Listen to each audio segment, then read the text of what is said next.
Hello, Sid Roth here. Welcome to my world where it's naturally supernatural. My guest, Kevin Dedmon, has such a gift. In fact, I was recently in Sedona, Arizona, speaking, and there was a man that moves in tremendous miracles by the name of Bill Johnson.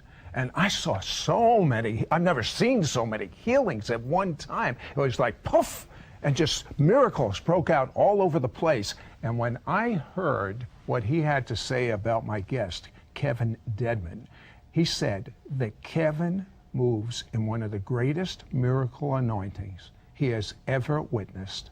I had to have him as a guest. Kevin has prayed for people without a jawbone, and they've gotten jawbones.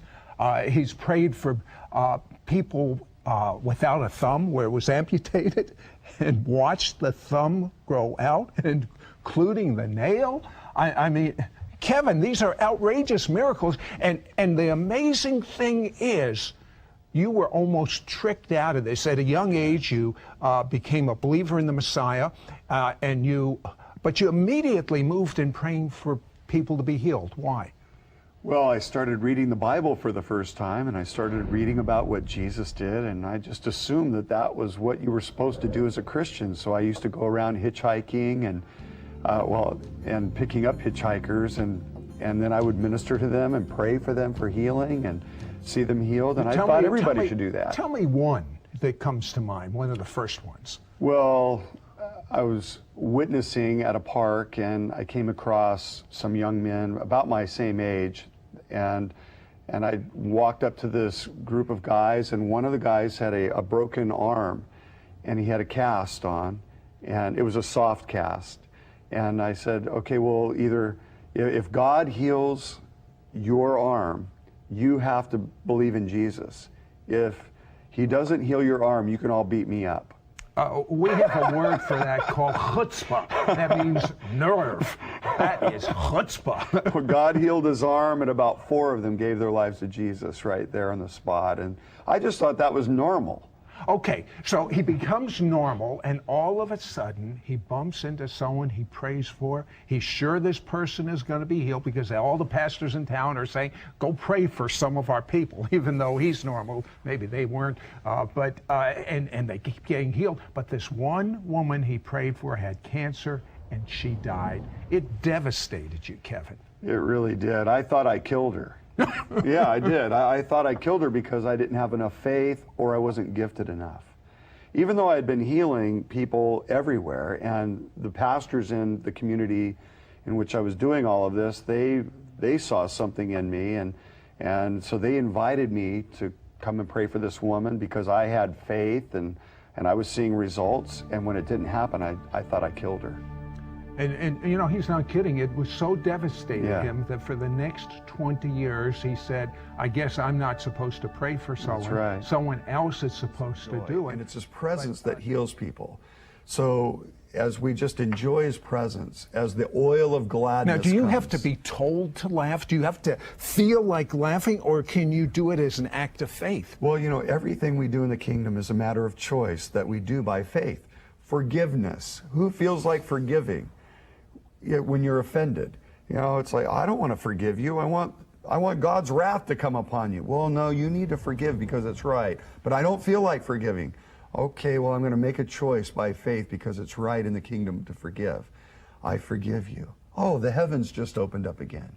Giving, serving, laughing, tithing, all of these things we do by faith as a result of the choices that we make. So it's something that's cultivated. If the thing about the kidney surprised you, what about the person with lupus?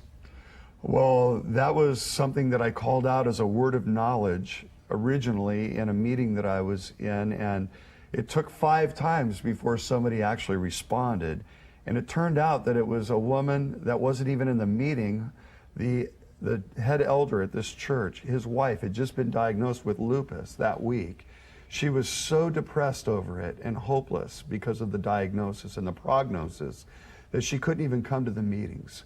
So we got her on the cell phone, and I called her at home, and I just began to release the the presence of God over the phone, and we started laughing. Both of us started laughing over the phone. I put it on speakerphone. The whole church erupted in laughter. Laughter is contagious. It is. It really is. In fact, we're told, sociologists tells us that if we laugh in public, it'll change the environment. And I think that's how we can actually bring God's presence into an atmosphere, is through the joy of the Lord. And so we all started laughing, and she began to feel heat going through her whole body, and all of the pain left until she was completely healed. Her husband, when he got home, saw such a change in his wife. They ended up laughing for 2 solid hours till about 1 in the morning. This is on a Saturday night. She comes back Sunday morning. Both services, she gets up and shares the testimony, how she is now completely healed. And I was just back in the church just recently, and she sends me little gifts all the time, her and her husband, and she was just so thankful. It's been about 2.5 years since she's been healed now. And then I shared the testimony in the next church that I went to, and it turned out that a woman came up holding a cell phone saying, my daughter is on the phone, and she has the same name, and she has the same disease. Can you heal her? She's in Mississippi. So right there over the cell phone, because of the testimony, this woman gets healed over the cell phone as we laugh over her. And then 3 other people on cell phones that night get healed of lupus. Kevin, I have It's to ask amazing. you walk in an astounding gift of miracles. But what about me? What about you? Can everyone walk in miracles, in your opinion? Well, listen, if I can do this stuff, anyone can do this stuff. And that's what I've learned. In fact, being at Bethel Church and under Bill Johnson and Chris Valentin, we've learned that any one of us can walk in the kingdom reality. Well, you are so filled with the presence of God that your wife is having a hives, but you hear hives, oh, so what? But it was bad. It really was. She had to get up 2-3 times in the middle of the night, take a hot bath to get any kind of relief. And we went to every dermatologist we could go to. We had people pray for her. And one night I'm sleeping, and in my sleep, I don't even remember doing it, but I just reached my hand over, put my hand on her stomach, and a fire just went through her whole body, and she was completely healed that night.